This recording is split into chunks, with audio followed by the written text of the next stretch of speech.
Ay, isang magandang araw mga idol, at may tanggap tayo dito na concert 5 auto. Ayan.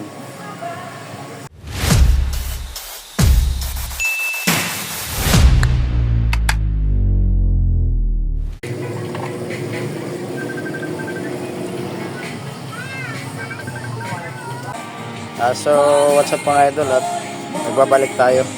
Itong ambuli na to mga idol, galing na sa ibang gawaan, sa ibang kapwa natin technician mga idol, galing na to. Kaso wala siyang, hindi ko alam kung anong ginawa niya dito. Basta nakita ko na lang mga idol, at iba yung pyesa ang nakakabit sa kanya, hindi yung kanyang original na pyesa. Yung pyesa niyang E1941 tsaka si 1598 mga idol, iba ang nakasalpak.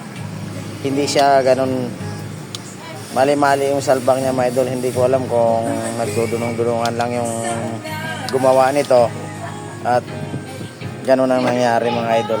Yan. At paano ko lang sa inyo mga idol, no? Hindi naman shout out pala sa gumawa nito mga idol.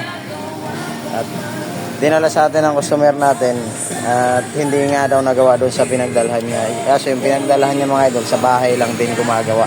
Hindi gumagawa mismo sa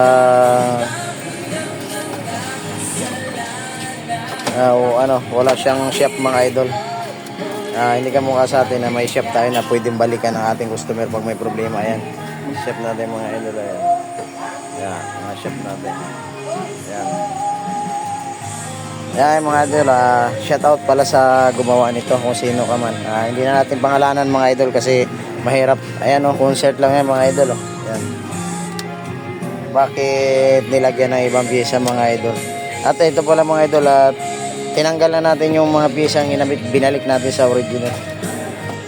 Yan, okay na yan siya mga idol, at nakabitan na natin ang pyesang original niya mga idol. Ayan.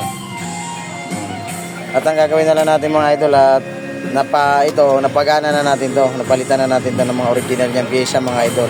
Ang gagawin na lang natin, ito, gagawin pa natin yung controller niya mga idol, tsaka yung mga bass, treble, tsaka balance, tsaka sa mic mga idol. Yan, palitin lahat yan mga idol. Papalitan na lang din ng ating customer para isang gawaan na lang daw. Kaya kayong mga tip ko sa mga ibang mga customer natin, huwag kayong magdala sa wala namang shop, kasi wala kayong habol doon. Doon kayo magdala sa may mga shop, para kahit papano meron kayong habol kung sakali mang magka-problema yung appliances na ginawa nila. Yun lang yung tip ko sa inyo. Tsaka sa mga technician naman na gumawa nito, sa susunod ayos naman ng iyong gawa. Hindi ko napapangalanan to kung sinong technician na may hawak nito mga idol. At sabi ng customer, wala naman daw shop yun, sa bahay lang nila dinala. Ayun, at hanggang dito na lang muna mga idol, at kakalasin natin mga controller niya, papalitan natin yung lahat kasi may problema. Bye bye. Ayan guys, ay mga idol, okay na mga idol. Ayan.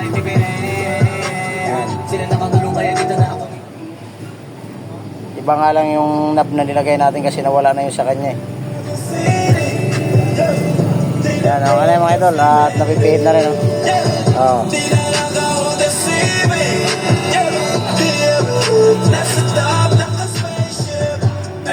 okay na mga idol. So hanggang dito na lang yung ating video mga idol. Bye bye.